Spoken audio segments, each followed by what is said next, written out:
Kung isa ka na wala pang content monetization, hindi ka pa na-monetize, hindi ka pa na-invite, may good news si Facebook sa'yo. Hindi mo na kailangan ng maraming followers para ma-invite. Check your content monetization mga guys. 300,000 views lang ang kailangan mo para ma-invite ka na niyan. Dapat itap nyo itong join challenge. So kailangan mag-join challenge kayo para mag-start na yung pa-challenge niyo sa content monetization. So ito ay valid ng 28 days lang. 1 month lang siya, dapat makuha nyo yung 300,000 views. So eligible ito sa lahat ng posting ninyo. So kailangan nyo lang itap yung join challenge para mag-start na yan. Para hindi masayang yung mga content na ipopost ninyo. Kapag nakapag-join challenge na kayo at nakapag-post kayo, so ganito na yung makikita ninyo.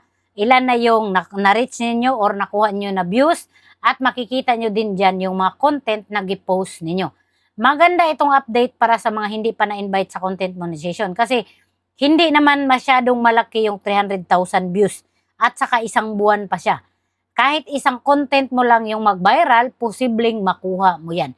At syempre, kailangan din makasunod pa rin sa guidelines at palisiya ni Meta. Huwag nating kalimutan yun. So kung hindi ka pa na-invite sa content monetization, kailangan mo lang i-check palagi. Kung may join challenge, kagaya nito, mag-join ka.